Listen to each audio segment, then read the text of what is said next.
صبح بدا من طلعته۔ امام راضی کہتے ہیں کہ سیدہ فاطمہ الزہرا رضی اللہ تعالی عنہ کے دونوں شہزادے حسنین کریمین بیمار ہو گئے تو سیدہ نے منت مانگی کہ بچوں کو شفا ہوگی تو 3 روزے رکھوں گی۔ شفا ہو گئی، روزے بھی رکھ لیے۔ اور جب مولا علی شیر خدا روزہ رکھنے کے لیے بیدار ہوئے، سیدہ فاطمہ الزہرا بیدار ہوئیں تو امام حسن اور حسین بھی اٹھ گئے۔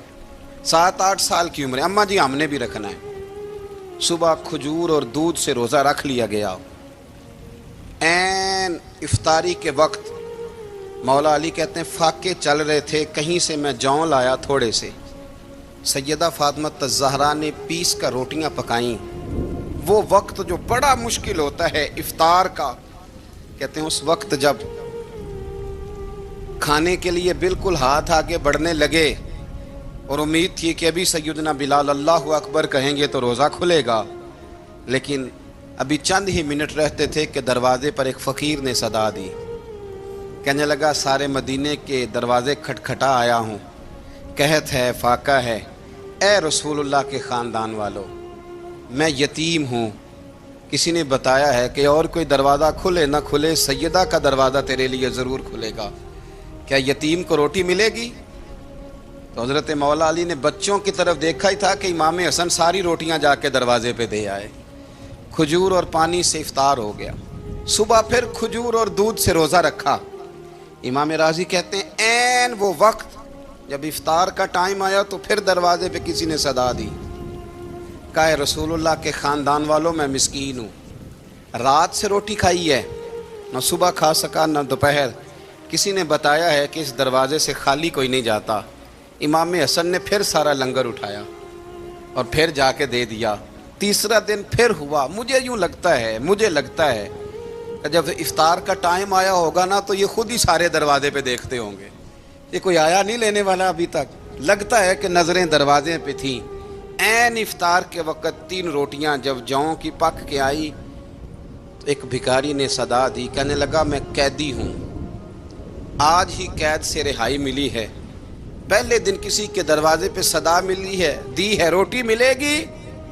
امام حسن وہ کھانا دے کے واپس لوٹے، کھجور اور پانی سے افطار ہوا، اور جیسے ہی مسجد نبوی میں تینوں باپ بیٹا نماز پڑھنے گئے تو مولا علی کہتے مجھے بتانا نہیں پڑا، رسول کریم نے میری طرف دیکھ کے فرمایا علی تیرا، فاطمہ کا، حسن اور حسین کا 3 دن والا عمل خدا کو بھی بڑا پسند آیا ہے اور محمد مصطفیٰ کو بھی بڑا پسند آیا، بڑا پسندیدہ عمل۔ میں کہتا ہوں کہ حضرت فاطمہ نے نا ان کی تربیت پہلے ہی کر دی تھی، 3 دن بغیر افطار کے روزہ رکھنے کی، وہ ٹریننگ گھر سے ہو چکی تھی۔ اب میدان کربلا میں 3 دن بھوکا پیاسا رہنا ان کے لیے مشکل نہیں تھا۔ حضرت جناب سیدہ زینب بنت ابی رافع کہتی ہیں کہ سیدہ فاطمہ الزہرا نا ایک دن اپنے دونوں شہزادوں کو لے کے، جب حضور کی طبیعت مبارک بظاہر علیل تھی جس میں حضور کا وصال ہوا، دونوں شہزادے لے کے سیدہ فاطمہ نبی کریم کی بارگاہ میں گئیں، کہنے لگی یا رسول اللہ میرے بچوں کو کچھ دیجئے سیدہ پاک۔ تو حضور اٹھ کے بیٹھ گئے، اس کندھے سے امام حسن کو لگایا اور اس سے امام حسین کو لگایا اور فرمایا فاطمہ یہ جو میرا حسن ہے نا اس کو میں اپنی ہیبت اور سرداری دیتا ہوں، اور فرمایا یہ جو میرا حسین ہے نا حسین کو میں اپنی جرت اور سخاوت دیتا ہوں، میرا حسین جرت مند ہوگا اور سخی ہوگا۔ داتا گانج بخش علی حجویری، امام الاولیاء، سید الاصفیاء، داتا صاحب کشف المعجوب میں فرماتے ہیں ایک دن نا امام حسین کے پاس ایک شخص آیا بڑی دور سے کچھ مانگنے کا، حضور کچھ دیجئے۔ وہ شخص کہتا ہے کہ میرا ظرف یہ تھا کہ 4-5 دینار ملیں گے، تو امام حسین فرمانے لگے تھوڑی دیر بیٹھ جا، رزق آ رہا ہے۔ تو امام حسین کو حکومت وقت کی طرف سے نا 5 تھیلیاں ملی، جس میں ایک تھیلی میں 500 اشرفیاں تھیں، 5 تھیلیاں آئیں، لیکن اس کو آنے میں نا ذرا دیر ہو گئی۔ وہ 5 تھیلیاں جب آئی نا تو امام حسین اس کی طرف 5 تھیلیاں بڑھا کے نا، ذرا دیکھنا میری طرف غور سے، 5 تھیلیاں بڑھا کے نا تو فرمانے لگے میاں جتنا تجھے انتظار کرایا ہے نا اتنی ہم تیری حاجت پوری نہیں کر سکے، تو یہ نہ محسوس کرنا کہ حسین کے دروازے پہ بیٹھا بھی رہا ہوں تو ملا کیا ہے، یہ نہ محسوس کرنا۔ وہ شخص کہتا ہے جب میں نے وہ تھیلیاں کھولی اور پھر میری نظر امام حسین پہ پڑی تو میرے اندر سے آواز آئی، اگر حسین ابن علی اتنے سخی ہیں تو محمد عربی کتنے سخی ہوں۔ اگر یہ معیار ان کا ہے، ان کا یہ معیار ہے، اور خود بھیک دیں خود ہی کہیں منگتے کا بھلا ہو، خود کہنے لگے جتنا انتظار کرایا ہے اتنی تیری مدد کر سکے۔ یہ سخاوت کا معیار تھا، یہ طریقہ تھا۔ ایک دفعہ سیدنا امام حسین رضی اللہ تعالیٰ عنہ کے گھر کے اندر 5000 دینار آئے۔ مسجد میں تھے، آپ کو 5000 دینار ملے تو امام زین العابدین کہتے ہیں کہ مسجد سے لے کر گھر آنے تک امام حسین نے 5000 اللہ کے رستے میں خیرات کر دی۔ فرماتے میں نے کہا ابا جی 5 دینار کی گھر میں ضرورت تھی، مالاں والے سخی نہیں ہوندے تے سخیاں کل مال نہیں ہوندا، ایتھے اوتھے دوویں جہانی سخی کنگال نہیں ہوندا۔ کہا ابا جی 5 دینار کی گھر میں ضرورت تھی، تو کہتے ہیں مجھے فرمانے لگے بیٹا یہ جن کو میں نے دیا ہے نا یہ گھر کے لیے ہی دیا ہے، یہ گھر کے لیے ہی دیا ہے، جن کو دیا ہے تمہارا کیا خیال ہے یہ باہر خرچ ہوا ہے؟ یہ گھر کے لیے ہی ہے۔ اس لیے کہ جب انسان دوسروں پر شفقت کرتا ہے تو اللہ اس کے گھر پہ رحمت فرماتا ہے۔ امام حسین کے مزاج میں پہلی بات میں نے ذوق عبادت کی عرض کی، دوسری بات عرض کر رہا ہوں کہ صحابہ حضرت اسامہ بن زید بڑے پیارے ہیں میرے نبی کریم کے، بڑے پیارے۔ حضرت اسامہ بن زید کے بارے میں سیدہ عائشہ صدیقہ فرماتی ہیں ان کے ناک سے اگر ریٹھ نکلتی تھی تو اللہ کے رسول اپنے دستے مبارک سے صاف کر دیتے تھے، اور سرکار فرماتے تھے کہ اگر اسامہ لڑکی ہوتا نا، ان کے غلام کے بیٹے تھے حضرت زید بن عمرو، اگر یہ لڑکی ہوتا میں اسے زیور پہناتا۔ بڑے پیارے تھے، لیکن جب ان کا آخری وقت آیا نا تو 60,000 دینار کا قرضہ تھا، رشتہ داروں سے کہا، دوستوں سے کہا، یاروں سے کہا، پر قرض ادا نہیں ہو رہا تھا۔ حضرت اسامہ بن زید کہتے ہیں بڑا پریشان تھا۔ جب حد ہو گئی نا تو حضرت اسامہ بن زید فرمانے لگے جاؤ کوئی حسین ابن علی کو خبر کرو، ان سے کہو میں نا غلام ہوں آپ کے نانا کا، مقروض دنیا سے چلا گیا تو کیا بنے گا۔ امام حسین کو خبر ملی تو دوڑے آئے۔ لاجپال اس پیر کو نہیں کہتے جو تگڑا نذرانہ لے کے تو ماتھا چوم لے، لاجپال تو اس کو کہتے ہیں کہ جب ضرورت پڑے تو وہ سر پہ موجود ہو۔ حضرت سیدنا امام حسین تشریف لائے تو جناب اسامہ بن زید رو پڑے، کہنے لگے حضور میں نے نا غلامی کی ہے آپ کے نانا کی، اور اس غلامی پہ ناز ہے، اب 60,000 دینار کا قرضہ لے کے دنیا سے جاؤں گا تو میری قبر پہ بوجھ رہے گا۔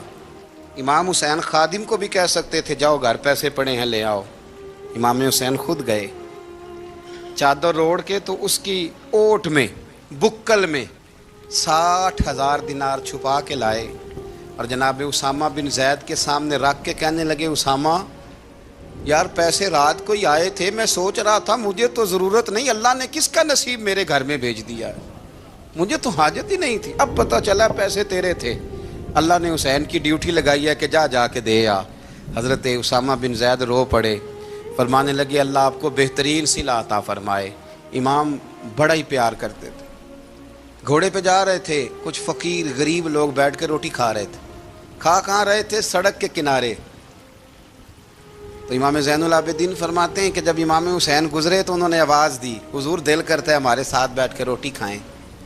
کائنات کے مالک و مختار کے نواسے اور دنیا کے سب سے بڑے شہزادے گھوڑے سے اترے اور غریبوں کے ساتھ سڑک پہ بیٹھ گئے، روٹی کھانے لگے اور دیر تک کھاتے رہے، اور جب فارغ ہو گئے تو فرمانے لگے کھانے کی ضرورت بھی نہیں تھی، حاجت بھی نہیں تھی، پر تم نے آواز دی تو دل رکھنے کو بیٹھ گیا تھا، اگر اجازت دے تو چلا جاؤں۔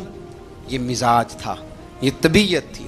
آپ کے ایک بھائی ہیں چھوٹے، حضرت محمد بن حنفیہ نام ہے، حضرت مولا علی شیر خدا رضی اللہ تعالیٰ عنہ کی دوسری بیوی سے۔ ایک دن حضرت امام حسین ان کے گھر میں بیٹھے تھے تو کسی بات میں نا اختلاف رائے ہو گیا، تو امام علی مقام ناراض ہو گئے، فرمایا آج کے بعد تیرے گھر نہیں آؤں گا، رومال اٹھایا چلے گئے۔ لوگوں نے حضرت محمد بن حنفیہ رضی اللہ تعالیٰ عنہ سے کہا حسین تو ناراض ہو گئے، کبھی نہیں آئیں گے۔ آپ فرمانے لگے بھائی تمہارا ہے کہ میرا؟ جی بھائی تو آپ کے ہیں۔ فرمایا اگر کہو تو چند منٹوں میں حسین واپس آئے۔ جناب ناراضگی ہو گئی ہے۔ فرمایا ناراضگی ہوئی ہے پر میں اس کے دل کی نرمی کو تو جانتا ہوں نا۔ اس کے مزاج کے اندر جو محبت ہے اس سے تو ابھی آئے کہ جناب وہ کیسے؟ فرمانے لگے دیکھنا ذرا. تو امام حسین نے خط لکھا، حضرت محمد بن حنفیہ نے رکا لکھا، کہنے لگے حسین میرے باپ کا نام بھی علی ہے اور آپ کے باپ کا نام بھی علی ہے، پر ایک فضیلت ایسی ہے جس میں آپ کا مقابلہ نہیں کر سکتا، وہ یہ ہے کہ آپ سیدہ فاطمہ الزہرا کے لال ہیں، اب محمد مصطفیٰ علیہ السلام کے نواسے ہیں. کہنے لگے بھائی جان آپ نے نانا جان کی وہ حدیث تو سنی ہوگی کہ دو لوگ ناراض ہو جائیں تو جو صلح پہلے کرے جنت میں پہلے جائے گا. فرمانے لگے دل میرا کر رہا تھا کہ پہلے صلح کر لوں، لیکن پھر بڑے بھائی کو پشت کروں گا جنت میں جاتے ہوئے، یہ بھی تو بے ادبی ہے نا. اب خط میں نے لکھ دیا ہے، آپ کا جو ارادہ ہو. امام حسین نے خط پڑھا تو آنکھوں میں آنسو آ گئے، پھر سے رومال اٹھایا. بچے پوچھنے لگے کہاں جا رہے ہیں؟ کہا بھائی کے گھر جا رہا ہوں. کہا آپ تو ناراض تھے؟ فرمایا تھا ناراض پر ہے تو میرا بھائی نا. ہو گئی بات ختم. بڑی دل میں نرمی، طبیعت میں سوز، لہجے میں گداز.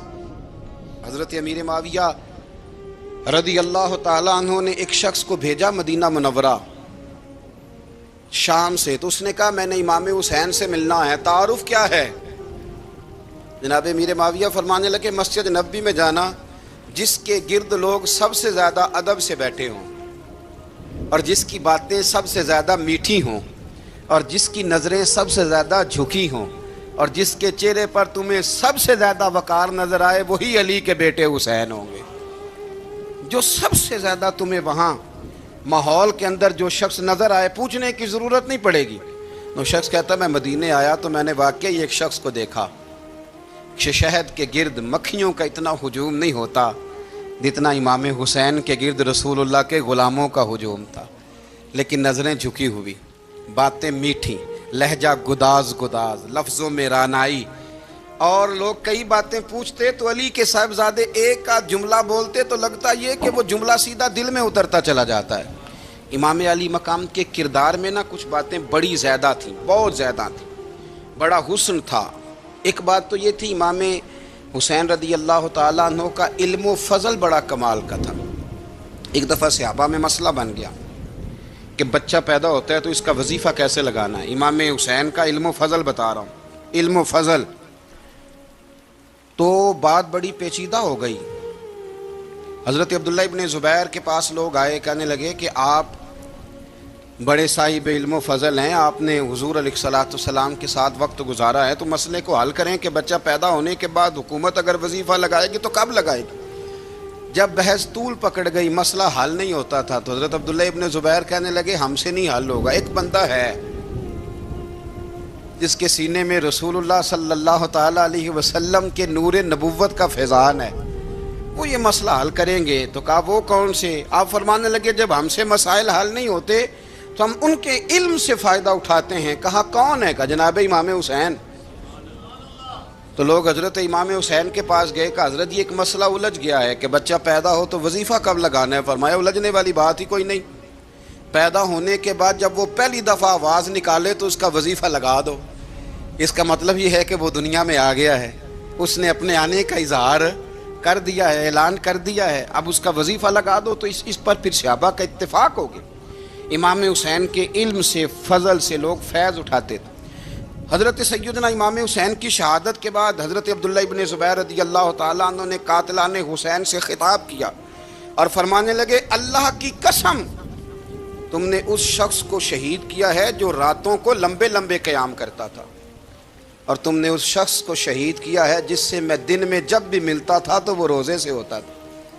تم نے اس شخص کو شہید کیا جو قائم اللیل تھا، صائم الدہر تھا، اس شخص کو تم نے شہید کیا. آپ کو پتہ ہے کہ میدان کربلا میں جب 9 محرم کو ابن سعد نے امام حسین سے کہا کہ جنگ کرو اگر یزید کی بیعت نہیں کرنی، تو امام حسین نے فرمایا ایک رات کی مہلت دے دو،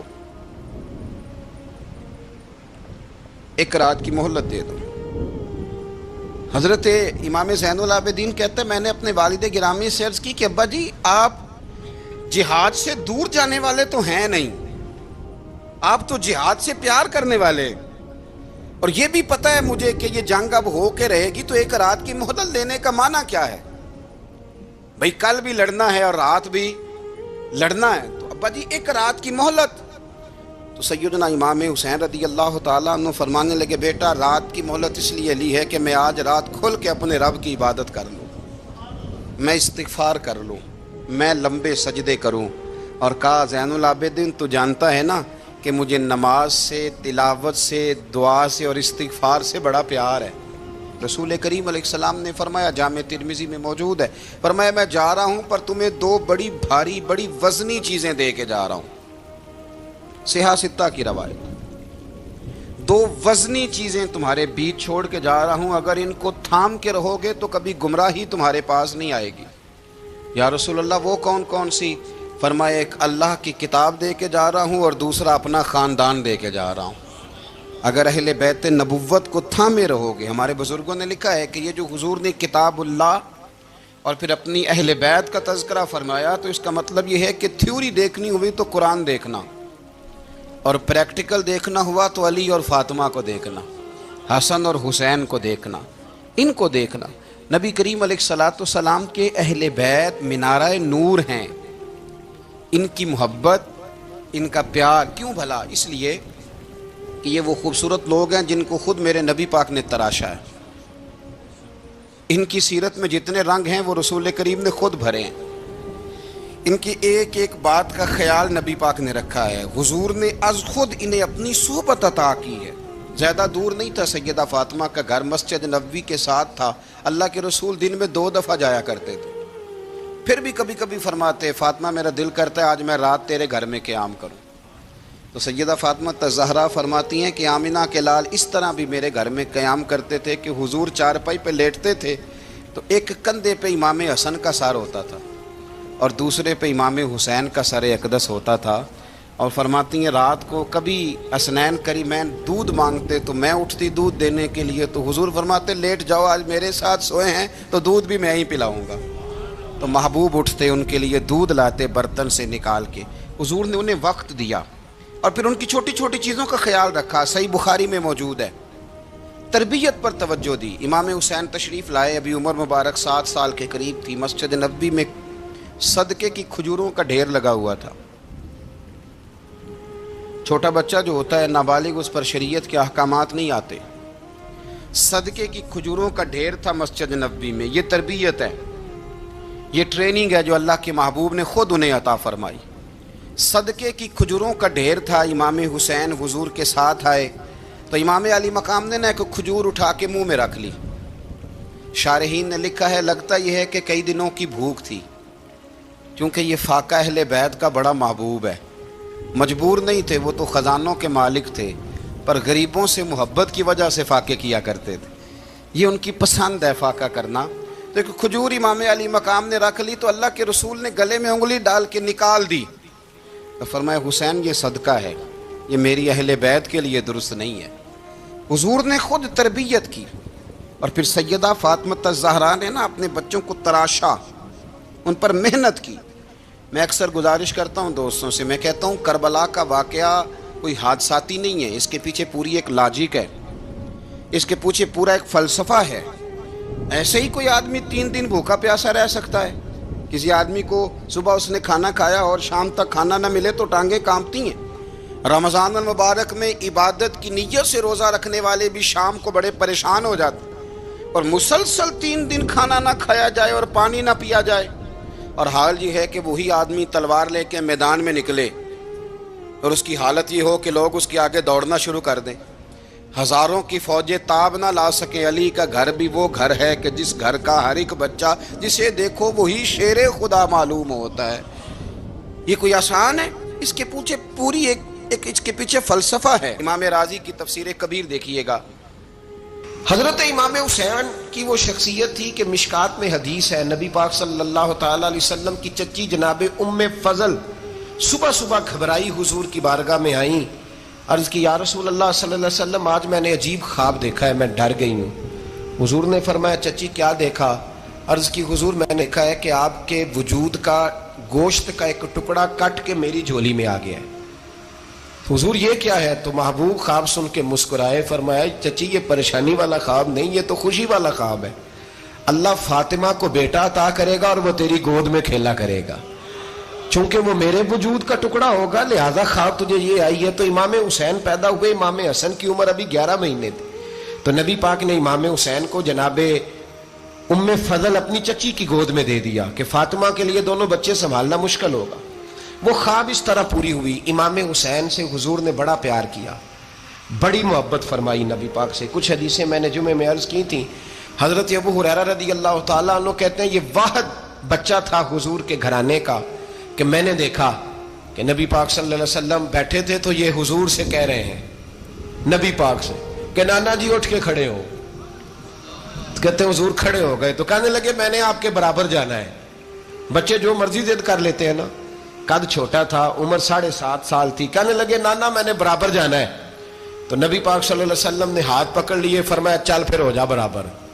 تو حضرت ابو ہریرہ کہتے ہیں انہوں نے حضور نے ہاتھ پکڑے, اوپر کھینچا تو امام حسین نے پہلے اپنے پیر حضور کے گھٹنوں پہ رکھے, پھر نبی پاک کے سینے پہ رکھے, اور جب ان کا قد سر تھوڑا سا حضور سے اونچا ہو گیا تو محبوب فرمانے لگے چل بس کر, تو نے تو کہا تھا آپ کے برابر ہونا ہے, تو اوپر نکل گیا ہے, چل بس کر. فرماتے ہیں پھر امام حسین نے زبان باہر نکالی تو محبوب ان کی زبان چوسنے لگے, پھر ساتھ لٹا لیا اور انہیں سونگھنے لگے. تو میں نے عرض کی حضور آپ حسین کو سونگتے کیوں ہیں؟ تو فرمایا ابو ہریرہ مجھے حسین کے وجود سے جنت کی خوشبو آتی ہے, مجھے حسین کے وجود سے جنت کی. ایک دن حضور گزر رہے تھے. اصل اس طرح تھا کہ یہ نبی پاک کا حجرہ تھا. جن لوگوں کو اللہ نے مدینے کی زیارت کرائی ہے وہ جان سکتے ہیں نبی پاک کا حجرہ تھا. تو حضور کے حجرے کی اس جانب یعنی مسجد کی جو بالکل سیدھ ہے اس کی بیک میں سیدہ فاطمہ رہتی. تو حضور اکثر نہ نماز کے لیے جب نکلتے تو حضرت فاطمہ کے حجرے کے پاس سے ہو کر دوبارہ محراب میں جاتے. محبوب حجرے کے پاس سے گزرے تو امام حسین رو رہے تھے. تو حضرت فاطمہ نے کسی بات میں جھڑک دیا تو امام حسین رونے لگے. تو نبی پاک نماز کے لیے گئے تو واپس لوٹ آئے اور واپس تشریف لا کے کہا فاطمہ حسین کو کیا ہوا؟ عرض کی یا رسول اللہ تنگ کر رہے تھے میں نے ڈانٹ دیا ہے. کیا خوبصورت جملے ہیں حدیث پاک میں. سرکار نے فرمایا فاطمہ اس کو حسین کو نہ رونے نہ دیا کر, یہ جب روتا ہے نا تو میرے دل کو تکلیف ہوتی ہے. تو بی بی صاحبہ کہتی ہیں یہ حکم آیا نبی پاک کا میرے نا, پھر میں نے ڈانٹنا چھوڑ دیا. یہ ان کے فضائل تھے کم, ان کی تربیت خود نبی پاک نے فرمائی. پہلی بات تو یہ ہے کہ نبی پاک نے دعا مانگی تھی یا اللہ میرے گھر والوں کو زیادہ روزی نہ دینا, انہیں ایک وقت روٹی دینا, ایک وقت کی بھوک دینا. یہ جو 10 دن کربلا میں انہیں ٹینشن نہیں نہ ہوئی, انہیں عادت تھی فاقہ کرنے کی, انہیں 3 دن وصلی روزے رکھنے کی عادت تھی. پہلی بات. دوسرا یہ کہ جہاد کی تربیت حضور خود کراتے تھے. حضرت فاطمہ الزہرا کہتی میں پردے کے پیچھے دیکھ رہی تھی, نبی پاک نے امام حسن اور حسین سے فرمایا چلو میرے سامنے کشتی لڑو. تو دونوں حضرات آپس میں جب کشتی لڑنے لگے تو نبی پاک نا امام حسن کو کہتے ہیں حسن حسین کو ٹانگوں سے پکڑو, حسن حسین کو پیچھے سے پکڑو. جب نبی پاک بار بار امام حسن کو بتا رہے تھے تو سیدہ پیچھے سے بول پڑی, کہنے لگی یا رسول اللہ آپ چھوٹے کو بتائے آپ بڑے کو بتا رہے ہیں. بڑا تو پہلے 11 مہینے بڑا ہے تو آپ چھوٹے کو بتائے بڑے کو بتا رہے. تو فرمایا فاطمہ تو چپ کرنا, جو میں دیکھ رہا ہوں تو نہیں نہ دیکھ رہی. ایک کو میں بتا رہا ہوں دوسرے کو جبریل امین بتا رہے ہیں. لیکن اس کے ساتھ ساتھ امام حسین رضی اللہ تعالیٰ عنہ کا جذبہ جہاد, امام حسین کی استقامت. آج لوگ ادھر ہوتے ہیں جس طرف ہوا کا رخ ہوتا ہے. آج لوگوں کی سوچوں کا زاویہ یہ ہے کہ جدھر رش زیادہ ہوگا ہم بھی ادھر جائیں گے. ہم یہ نہیں دیکھتے حق کس طرف ہے, ہم یہ دیکھتے ہیں رش کس طرف ہے. امام حسین رضی اللہ تعالیٰ عنہ نے رش نہیں دیکھا, حق دیکھا. امام حسین رضی اللہ تعالیٰ عنہ استقامت کے وہ پہاڑ ہیں, معمولی آدمی نہیں تھے. فرزق شاعر کہتا ہے کہ میں نے امام حسین سے کہا تھا, میں نے کہا لوگوں کی تلواریں یزید کے ساتھ ہیں پر دل آپ کے ساتھ ہیں, دل آپ کے ساتھ ہیں. امام حسین رضی اللہ تعالیٰ عنہ نے زمانے کے حالات نہیں دیکھے, حق اور سچ دیکھا. جتنی چیزیں انسان کو کمزور کر سکتی ہیں وہ ساری امام حسین پہ طاری کی گئیں. جتنی چیزیں, وطن چھوڑنا کتنا کو مشکل ہوتا ہے. شالا پردیسی کوئی بھی نہ تھی وے تے ککھ جنہ تو پارے. حضرت سلطان باؤ فرماتے ہیں بچو پردیسی ہونا کوئی آسان ہے؟ جس آدمی کا کسی چھوٹے سے گاؤں میں بھی مکان ہو چھوڑنا پڑ جائے تو روٹا ہے. تو مجھے بتاؤ جس نے اپنا سارا بچپن مدینے میں گزارا ہو، آج جو ایک ہفتہ مدینے رہ کے آتے ہیں ان سے واپس نکلنا مشکل ہوتا ہے. لیکن امام حسین حق کا رستہ تھا، وطن کی قربانی دی، اور معمولی وطن نہیں، مدینے جیسا وطن. اور جب کھڑے تھے نا امام حسین رضی اللہ تعالیٰ عنہ رجب میں نکل رہے تھے مدینے سے، تو کوئی شاعر کہتا ہے دور کھڑے ہو کے انہوں نے گویا کہا تھا، آقا تیرے کرم کے خزینے کی خیر ہو، میں جا رہا ہوں تیرے مدینے کی خیر ہو. امام حسین نے وطن چھوڑا، کوئی لغزش نہیں پیروں میں، کوئی نہیں. شہزادوں والی زندگی تھی، مسجد نبوی کے امام تھے، نبی کریم علیہ السلام کے روضہ اطہر پر تشریف رکھتے تھے، زمانہ حیا کرتا تھا، شان و شوکت تھی، پر حق کے لیے چھوڑا، نکل کر خانقاہوں سے ادا کر رسم شبیری. اور پھر بڑا مشکل ہوتا ہے، جس شخص کے ساتھ بچے اور عورتیں ہوں وہ تو یہ کہہ کے لڑائی سے جان چھڑاتا ہے کہ میرے ساتھ فیملی ہے، نہ ہوتی تو تجھے بتاتا. پر امام حسین کو اولاد بھی کمزور نہیں کر سکی، عورتوں کا ساتھ ہونا کمزور نہیں کر سکا. پھر امام علی بھوک کتنا مشکل کام ہے. آج لوگ کہہ نہیں دیتے کہ میں تو اس لیے گناہ کرتا ہوں کہ رشوت اس لیے لے لیتا ہوں کہ بچے چھوٹے ہیں. 10 دنوں کی کم و بیش سفر، 3 دنوں کی بھوک اور پیاس، پر حق کے رستے میں امام حسین کو کوئی چیز کمزور نہیں کر سکی. اور پھر وہ جتنی باتیں لوگ کہہ سکتے تھے وہ ساری کہیں گئیں، ساری. اور آ کے عرض کرنے لگا حضور یہ کوئی معمولی دشمن نہیں، یہ وہ ظالم ہیں جو لاشوں پہ بھی گھوڑے دوڑا دیتے ہیں. تو امام علی مقام فرمانے لگے جو شہادت کا جذبہ لے کے نکلے وہ پھر انجام نہیں دیکھا کرتا. وہ انجام، وہ جتنی چیزیں جو استقامت کے رستے میں آ سکتی ہیں وہ ساری چیزیں رستے میں آئیں، پر امام علی مقام نے کسی چیز کی پرواہ نہیں کی. آج کا مسئلہ یہ ہے کہ آج لوگوں میں استقامت نہیں ہے. رات کو کچھ ہوتے ہیں، سویرے کچھ ہوتے ہیں، دوپہر کو کچھ ہوتے ہیں، شام کو کچھ ہوتے ہیں. ہمارا کل انداز تکلم کچھ اور ہوتا ہے، صبح کچھ اور ہوتا ہے. امام علی مقام میدان میں رہے، ایک میت گھر میں ہو جائے تو کئی دنوں تک آنکھ کھلتی نہیں، ہوش رہتا نہیں. سب سے زیادہ مصائب امام حسین نے دیکھے، سب سے زیادہ. اور گھوڑے پر بیٹھنے سے پہلے ساری تکلیفیں آپ دیکھ چکے تھے. باپ کا جنازہ اٹھانا آسان ہوتا ہے، بیٹے کا جنازہ اٹھانا بڑا مشکل ہوتا ہے. پر امام حسین نے بیٹوں کے جنازے اٹھائے. حضرت علی اصغر کی لاش کو امام حسین نے اپنے دست مبارک سے دفن کیا. اور جناب علی اکبر کی میت کو جب آپ اٹھا کے لا رہے تھے تو سیدہ زینب فرماتی ہیں کہ مجھے یوں کبھی لگتا تھا حسین کا قد بڑا ہے اور کبھی لگتا تھا علی اکبر کا قد بڑا ہے. اور فرماتی ہیں کہ پھر حضرت قاسم بن حسن کو بھی وہ اٹھا کے لائے، اور جناب عباس کے وجود سے الگ ہونے والے بازو انہوں نے لا کے حضرت عباس کے وجود کے ساتھ بھی رکھے. انہوں نے یہ سارا منظر دیکھا. لیکن جب حسین ابن علی اپنی دفعہ گھوڑے پہ سوار ہوئے تو لگتا یہ تھا کہ ان سے زیادہ بہادر کوئی نہیں. ایک جملہ بھی یزیدی فوج کے سامنے امام حسین نے کمزور نہیں کہا، ایک جملہ بھی، ایک فکرہ بھی کچا نہیں بولا، کہیں بھی کوئی منت نہیں کی، کسی جگہ بھی ان کے پائے استقلال میں کوئی لغزش نہیں آئی. جب لوگوں کو پتہ چل جائے کہ اب سامنے موت ہی موت ہے، سوائے اس کے چارہ کچھ بھی نہیں، تو بہت ساری رخصت اور اجازت تو دین بھی دیتا ہے. پر امام حسین کسی جگہ کسی رخصت پر عمل کرتے نظر نہیں آتے. ڈٹ کے بات کی، ڈٹ کے. اور پھر جب میدان میں نکلے، اللہ اکبر، تو ابن سعد کہنے لگا کہ اگر 2 کر کے، ایک کر کے جاؤ گے تو یہ 45,000 کا لشکر سارا حسین کاٹ ڈالے گا.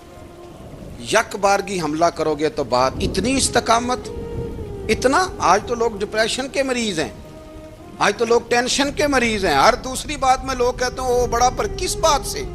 مطلب کیا آپ نے زندگی میں صرف جاب نہیں مل رہی، صرف بیماری آ گئی، صرف خرچہ نہیں گھر میں بڑا کس بات کا ڈپریشن؟ امام حسین کی زندگی بتلاتی ہے کہ وہ لوگ بھی کوئی دنیا میں کمال حاصل کر سکتے ہیں جو چھوٹی چھوٹی بات پہ روتے ہیں. مال بھی ہے، جوانی بھی ہے، گھر بھی ہے، مکان بھی ہے، بچے بھی ہیں، عزت بھی ہے، صرف پیسے نہیں. اور انسان ہے کہ آنکھیں نہیں کھل رہی، وہ سمجھتا ہے میں کسی کام کا ہی، فقط پیسے نہیں بس. او خدا کے بندو، امام علی مقام نے فرمایا سارا کچھ لٹا کے بھی جو میدان میں کھڑا رہے اسے حسین ابن علی کہا جاتا ہے، اسے حسین ابن علی کہا جاتا ہے۔ حسین ابن علی کی شان رفت کوئی کیا جانے، حسن جانے، علی جانے، نبی جانے، خدا جانے، کون جانے امام علی مقام کا معیار۔ تو امام حسین رضی اللہ تعالیٰ عنہ کی زندگی ہمیں بتاتی ہے کہ ذوق والی عبادت کرو۔ امام حسین کی زندگی ہمیں بتاتی ہے کہ جب تم سخاوت کرو تو پھر اپنی حیثیت سے بڑھ کر کرو، اور امام حسین کی زندگی ہمیں بتاتی ہے کہ دل میں کسی کے لیے کوئی بات نہ رکھو، صلح کرنے میں پہل کرو، محبتیں کرنے میں آگے بڑھو۔ اور امام حسین کی زندگی ہمیں بتلاتی ہے کہ جب دنیا میں تم نے کچھ کرنا ہے تو پھر ڈٹنا بھی سیکھو، پھر کھڑے ہونا بھی سیکھو۔ یہ نہ دیکھو کہ حالات، امام حسین نے ایک دن بھی حکومت نہیں کی، یزید نے 4.5 سال کی، لیکن قیامت تک دلوں پہ حکومت امام حسین کی رہے گی، امام حسین کی رہے گی، اس لیے کہ ان میں استقامت تھی۔ امام حسین کے ساتھ اس وقت 72 لوگ تھے، لیکن آج کائنات کا ذرہ ذرہ امام حسین کے ساتھ ہے۔ اس کا مطلب ہے وقت لگتا ہے، نظریہ غالب آ ہی جایا کرتا ہے، تو استقامت والی زندگی گزاریں۔ حضرت عمر جب نعرہ لگاتے نا تو کیسر و کسرا کانپتے، سفیر آتے روم کے ملنے کے لیے تو کہتے جاؤ عمر نفل پڑھ رہے ہیں، ٹائم کوئی نہیں۔ ایک دن اندر میٹنگ ہو رہی تھی، حضرت عمر میٹنگ میں بیٹھے تھے، آپ کے بیٹے ملنے آئے عبداللہ ابن عمر، ابا جی اندر آ جاؤ، فرمایا دروازے پہ کھڑا ہو، میں ضروری بات کر رہا ہوں، اندر نہ آنا۔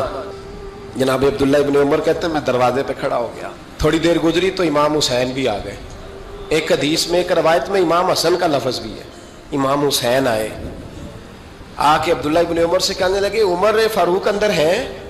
تو کہا وہ اندر تو ہے۔ تو کہا آپ کیوں دروازے پہ کھڑے ہیں؟ کہنے لگے ابا جی نے کہا ہے یہاں انتظار کرو، میں کوئی ضروری بات کر رہا ہوں، لیکن شہزادے میرے لیے کہا ہے، میرے لیے آپ جانا چاہیں تو چلے جائیں۔ امام حسین کہنے لگے امیر المومنین کوئی بات کر رہے ہوں گے، میں ظہر کے وقت مسجد میں مل لوں گا، ظہر کا ٹائم آئے گا نا تو میں مسجد میں مل لوں گا، یہ کہہ کے چلے گئے۔ حضرت عمر باہر آئے تو حضرت عبداللہ ابن عمر سے کہا کہ کوئی آیا تو نہیں؟ عرض کی حضور حسین ابن علی آئے، حسین ابن علی۔ تو کہا اندر کیوں نہیں بھیجا؟ کہا میں نے کہا تھا بے شک چلے جائیں، لیکن وہ کہہ رہے تھے کہ میں ظہر کے وقت مسجد میں مل لوں گا۔ تو سیدنا عمر فاروق فرمانے لگے عبداللہ تجھے تیری مار ہوئے، حسین کو کیوں واپس بھیجا؟ پھر عمر دنیا داروں کے سامنے ڈٹنا، کھڑا ہونا عمر پہ ختم ہے، لیکن جو اندر کی بات ہے نا، روح کی، جو عقیدت کی بات ہے، جو وفا کا رشتہ ہے، اس کو کون سمجھے؟ یہ جو روح کی مجبوریاں ہیں، یہ جو وفا کی مجبوریاں ہیں، اسے لوگ کیا سمجھیں؟ انہیں کیا پتا کہ مرشد کے بیٹے کے پیر چومنے میں حسن کیا ہوتا ہے؟ انہیں کیا پتا کہ جب استاد کا بیٹا گھر میں آتا ہے تو دل کرتا ہے مکان بیچ کے اسے دے دیں، اس کے باپ کی نیکیاں بڑی ہیں۔ جناب عمر فاروق دوڑے گئے، امام حسین کے دروازے پہ دستک دی، امام حسین باہر رکھا، شہزادے یار ملنے آئے تھے تو بغیر ملے کیوں آ گئے؟ عرض کی کہ آپ مصروف تھے، آپ کے اپنے بیٹے بھی دروازے پہ کھڑے تھے تو میں واپس آ گیا۔ امام حسین کہتے ہیں عمر جذبات میں آ گئے، سر سے پگڑی گر گئی، کہنے لگے حسین میرے بیٹے کا اور حسین کا کیا مقابلہ؟ کیا اس کی ماں کا نام فاطمہ الزہرا ہے؟ کیا اس کی نانی کا نام خدیجہ الکبریٰ ہے؟ کیا اس کے نانے کا نام محمد مصطفیٰ ہے؟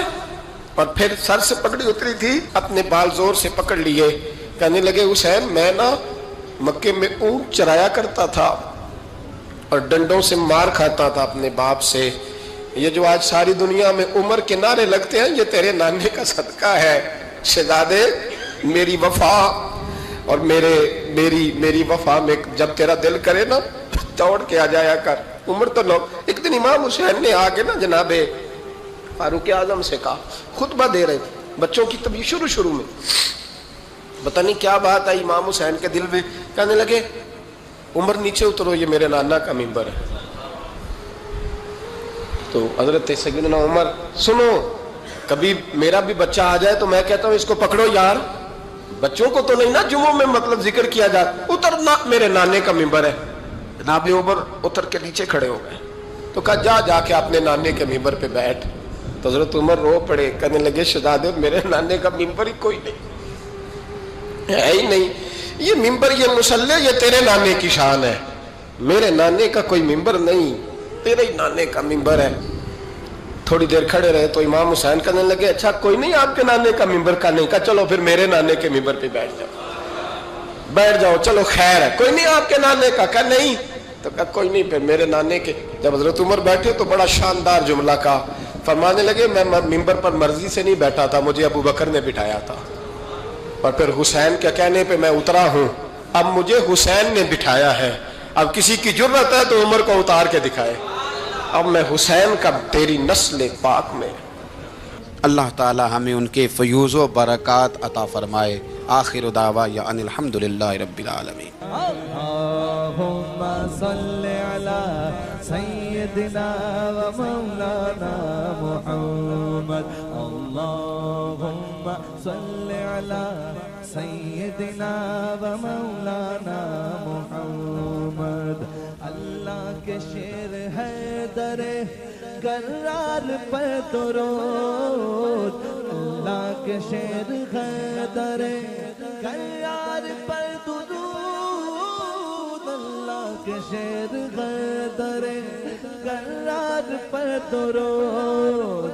حضرت حسن حسین کے کردار پر درود، اللہم صل علی سیدنا و مولانا محمد وعلی سیدنا علی و سیدتنا فاطمہ و سیدتنا زینب و سیدنا حسن و سیدنا حسین وعلی آلہ وصحبہ وبارک وسلم۔ زینب کی بارگاہ میں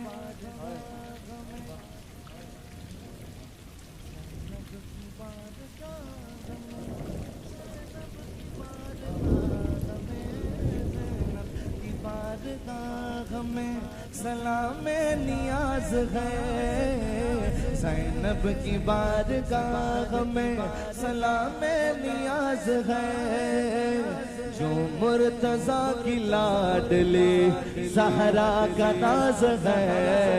اللہم صل علی سیدنا و مولانا محمد وعلی سیدنا علی و سیدتنا فاطمہ و سیدتنا زینب و سیدنا حسن و سیدنا حسین۔